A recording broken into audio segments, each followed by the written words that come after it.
Alright, what's going on, everybody? It is your SI Tannen here, and today I'm going to do two things. One is just show you how to turn in the midterm, so you know exactly what you're doing. And two is going over the talking points for the midterm, so you have some general ideas of the concepts that will be discussed. So let's just start with how to turn in the midterm. You're going to log into Blackboard, go to your class. It'll probably be towards the top here. For me, it is right here. Click on that, boom, very top, midterm. If this little tab isn't available for whatever reason, you just click the arrow, then click on midterm. Read all the directions, please. For some reason, I feel like there's always one student that they're like, oh, I had a quote from both readings. It's like, yeah, it's right here. So read all of them. The questions are not available yet. They will be available at midnight or 12:01 a.m. on Thursday, and then it is basically due at midnight on Saturday. So you have 3 days to do it, and Solinger's being really nice because he has set this up the exact same way as the final. So the final you will have 3 days to do. You won't get the questions until the last minute, but you'll get some talking points. So same deal. You will, once the questions are available, they'll be, I think, like in between these two little modules here. You'll choose one, not all three, choose one question. You will write that in Google Docs or in Microsoft Word. You will save it as a Word document, and when you're finally ready, you will go to, this little tab says Midterm Exam Assignment, turn it in here, scroll down to Browse Local Files, and then let's say this is the file, okay, my midterm's there. You'll check the little box that submits it to check for plagiarism, and then you would press Submit. You're not going to write it in the comments. You're not going to write a submission. It has to be saved as its own file. So I'm going to cancel because obviously I'm not turning in the midterm. But yeah, that's how you do it. If you're still confused, there's two videos. One on just how to do it on desktop, another one on mobile. I do not suggest doing it on mobile. Blackboard and mobile just don't get along. But if you absolutely have to, then, you have this here. So now I'm going to go over the talking points for the midterm. You can find those in announcements. If you scroll down, that is where Solinger has posted them. And both of the readings that you guys got kind of have to do with these unconventional methods of thinking, I would say. So that theme is kind of prevalent throughout these talking points. So just to start off, self-reliance/conformity, obviously present in Emerson's piece. That's the title of it. He smacks you in the face with this idea, and it's referenced again and again. Little less explicit in Berkman's piece, but it's still there, especially when you zoom out and look at the scope of the essay. Just his idea of negative thinking, right? That is pretty opposite to how most people believe you should think, which is positively, right? So the idea of negative thinking itself is kind of nonconformist, right? Control, self, feelings, happiness. For Berkman, he kind of offers a new way of quote-unquote controlling your feelings by actually letting go of this never-ending pursuit of happiness, right? It's kind of paradoxical in that he says to gain control, you have to let go.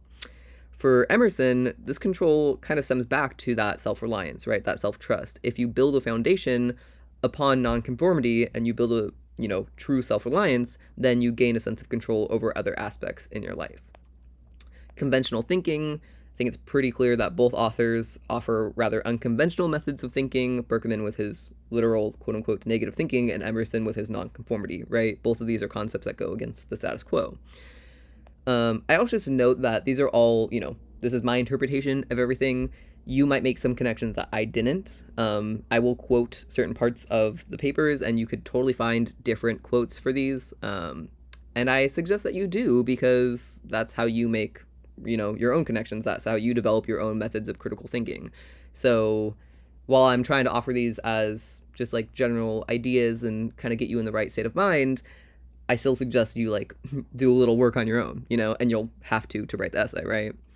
So for Stoics and Stoicism, it's directly referenced in Berkman's piece, right, where he discusses how Stoicism is derived from philosophy and how the ultimate goal of a Stoic, the ultimate goal of a Stoic is a state of tranquility and not happiness, right? In Emerson's piece, you do have to look for it a little bit, but he does hit on this idea that life, doesn't have to be, or that it shouldn't be always in a state of grandeur. On page 3, he says, quote, "My life is for itself and not for a spectacle. I much prefer that it should be of a lower strain, so it be genuine and equal, than that it should be glittering and unsteady." End quote. Sorry, Emerson is kind of hard to read sometimes. But basically what, that could be summed up as, life doesn't have to be amazing, right? He says it should not be a spectacle, and that he prefers it be quote genuine and equal. So this idea is kind of ties back with Stoics and Stoicism, because he's like, yeah, you don't have to be happy-go-lucky all the time. You don't have to always be striving for like amazing, like extraordinary lifestyles. So moving on to fulfillment, contentment, same kind of deal, pretty self-explanatory. They both kind of argue that you don't have to seek a happy or outstanding lifestyle, and that contentness with room for happiness and for those extraordinary moments is probably better, right? Optimism, positivity, happiness, kind of same idea as last point. Both offers kind of take the side that seeking positivity 24/7 is probably not going to bring you it, right? Failure and success, very much talked about in Berkman's piece, especially at the very beginning, how he talks about the Museum of Failed Products, saying that failure is basically an essential part of the process, and that it can actually sometimes turn into its own version of success, right? Literally, the Museum of Failed Products now becomes a business that makes money and is successful in its own way. For Emerson, he hints at the same idea that failure is not like a concretely bad concept or a bad thing. In fact, for him, it's kind of all a frame of reference. So specifically in Emerson's very last line of the paper, he says, quote, "Nothing can bring you peace but yourself. Nothing can bring you peace but the triumph of principle," end quote. So he's basically saying, you decide, right? You decide if you're peaceful or not. You decide if you've failed or not, right? Inconsistency. So for Berkman, it's kind of from the idea of failure, right? That these failures and setbacks may be inconsistent moments, but they will eventually lead you to this like overall desired outcome. So you want to fail. You want to be inconsistent. With Emerson, he references the word explicitly. He says, quote, with consistency, a great soul has simply nothing to do. He may as well concern himself with his shadow on the wall, end quote. So he's saying consistency, boring, that like why would you want that? He's saying you need those inconsistent moments because that's part of the process, that's part of life, that's what leads to growth, and incremental versus fixed. So this idea is taken from Berkman's piece, where he talks about how people who avoid failure and think that talent is innate have this fixed mentality, and that people who don't shy away from failure and they seek progress no matter what, they have this incremental mindset, right? So this concept isn't explicitly referenced like it is in Berkman's piece. It's not explicitly referenced in Emerson's, but Emerson does seem to agree with this idea, because he says, even if we use the last quote, right, where he says, with consistency, a great soul has nothing to do, we can extrapolate on that, right? We can say, well, he's saying if one rides the wave of consistency, they have a fixed mindset. But if one is inconsistent, if they are not afraid to fail, they take this incremental approach, right?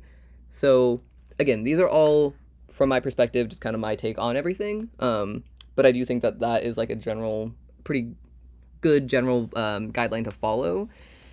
And if you had no idea what I was talking about the whole time, and you're like, Berkman, Emerson, what are what is this theory? Go read the readings. That's all I have to say about that.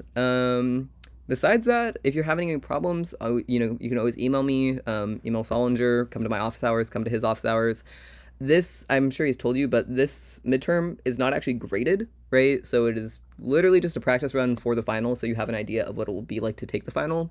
However, I 10,000% recommend doing your best, as best as you can on the first go around, for two reasons. One, because the final, you only get one shot. You will not be able to edit this afterwards, or edit your final afterwards, and, you just get the grade that you're going to get.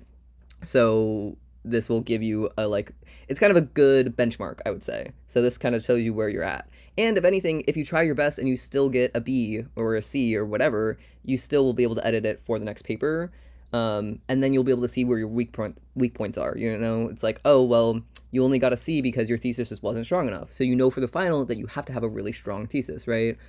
And the second reason I recommend doing as best as you can is because for later classes, right, I'm in English 201 now, and we don't get drafts. We get an assignment. Sometimes it's like you have a week to do it, and you have a paper due, and you turn it in, and you get the grade, and that's really it. Some professors are different than others, so I don't know if that's all English 201 classes. But I think, as you kind of progress in college, the classes expect you to turn in final pieces out the get-go, unless it's like a really extensive project. So that's why I recommend doing your best job the first go around. And yeah, if you have any more questions, like I said, feel free to get in touch with me. But I think that is everything for now. All right. Goodbye, good luck, and I'll see you next time.